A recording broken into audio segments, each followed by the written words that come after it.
want to take a few minutes and talk about what my goals are in setting up these 3 complementary limited palette challenges on very specific surfaces, and why I'm going to run you through them the way I'm going to run you through them. The first of the 3 is the orange and blue, and we're going to do that on the Blick canvas panel. We're not prepping the canvas at all. We're going to just open the package, use it right out of the package. What you'll see, even just here in the film, you can tell that there's just a ton of texture on this surface.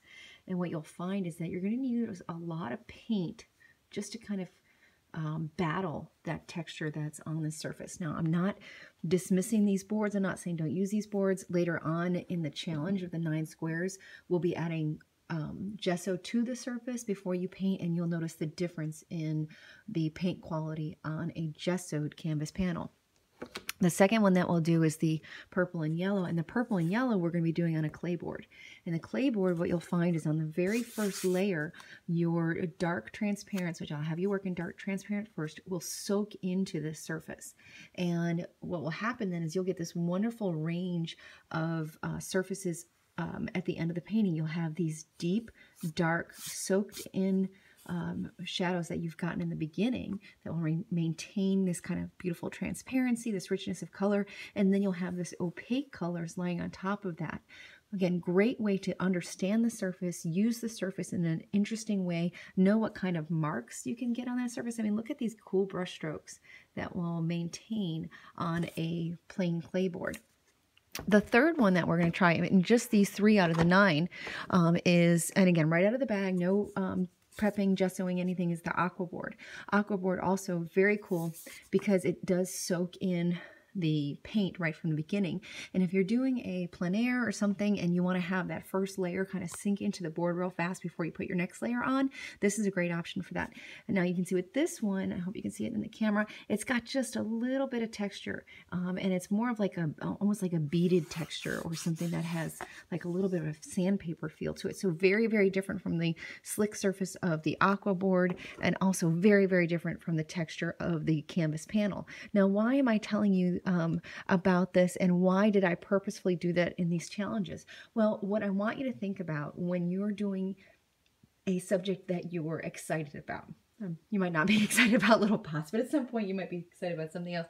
I want you to be thinking about what surface is going to give you the painting language that you want to use. So like this is a little portrait that I've done in the past. It is on a clay board, so just the same as, wait, not the aqua board, clay board, this one right here. So the same surface as the purple and yellow challenge that we'll do.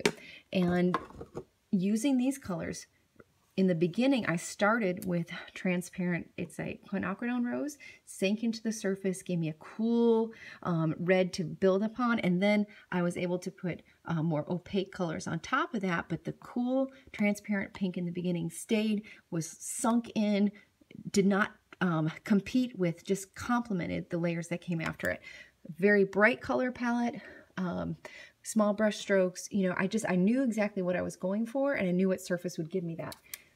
Same thing with, I'll show you. Now this one, this is gesso board. So gesso board is the same thing that we did. Dun, dun, dun. That's aqua board, that's clay board. Okay, so I don't have a gesso board one out here. Anyway, but this is Jon Snow.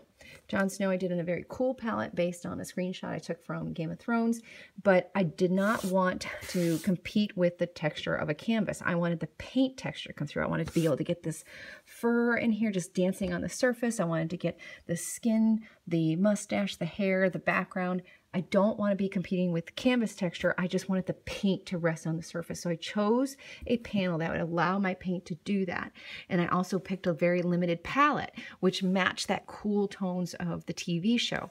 So again, picking the surface, picking the palette, and then having a good reference to work from. So you might think that these are kind of random decisions, you know, to say, we're going to use this surface and this combination, but again, at the end of this, after you go through trying canvas, trying aqua board, trying clay board, trying working very specifically from this palette and this palette and this palette, and paying attention to warm and cool and temperature and chroma and intensity and all these wonderful things, when you have another subject that you want to be able to express as beautifully as possible, you'll have all those choices to pick from.